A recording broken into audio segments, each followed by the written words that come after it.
Have you ever stopped to think about what really fuels our modern world? I mean, yeah, money and machines are part of it, but the real driver? It's ideas.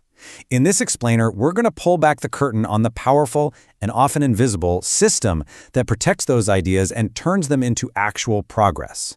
Intellectual property rights. So, let's dive in. Just think about it for a second.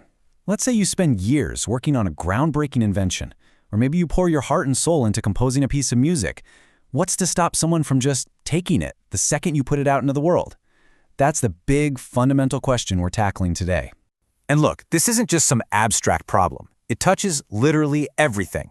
We're talking about the next big scientific breakthrough that could change lives, the movie you're going to watch this weekend, and even the life-saving medicines in our pharmacies. Invention, art, science, they all depend on having a good answer to that one crucial question. Okay, so to really get the solution, you have to appreciate the challenge. I mean, creating something brand new takes a huge investment. We're talking time, effort, and yeah, a lot of money. Without some kind of guarantee you'll see a return, why would anyone even take that risk? And that's exactly where this system comes into play.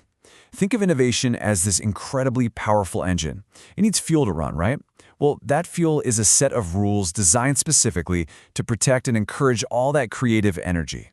We call this system intellectual property rights, or IPRs for short. At its heart, it's a legal framework that gives creators exclusive rights over their stuff, their inventions, their art, for a set amount of time. It's all about providing an incentive. It's basically a promise from society that says, hey, if you create something awesome and valuable, you'll get a fair shot to benefit from it. So, how does a promise like that actually turn into real-world benefits? Well, it turns out this system has 5 key advantages that act like the pistons in that innovation engine we talked about. And they don't just drive economic growth, they push all of society forward. These 5 things create this amazing chain reaction. See, it all starts by sparking innovation.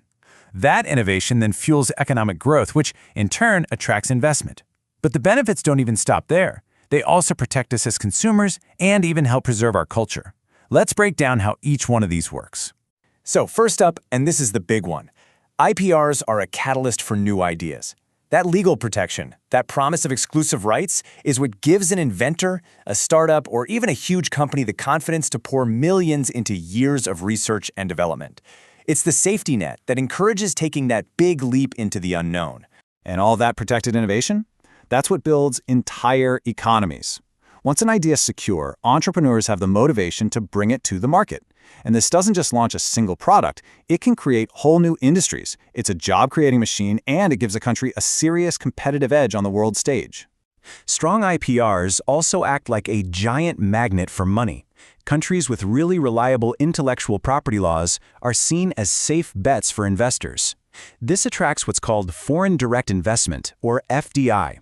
It encourages the transfer of amazing technology across borders, because companies know their most valuable assets are going to be safe. Now here's an advantage you might not have thought about: protecting you and me. IPRs are a super powerful tool against counterfeit goods. By making sure products are genuine, they help maintain quality and safety standards. Think about it. This is what helps protect you from fake medicines, faulty electronics, or other unsafe knockoffs. And finally, the reach of IPRs goes way beyond just tech and business. It goes right to the heart of our heritage. These rights can protect things like cultural expressions, traditional knowledge, and folklore. This is so important for preserving the heritage of indigenous communities, supporting cultural diversity, and helping them thrive economically. Okay, so we've got this powerful system with all these huge benefits. But what gives it its teeth? What makes it all work?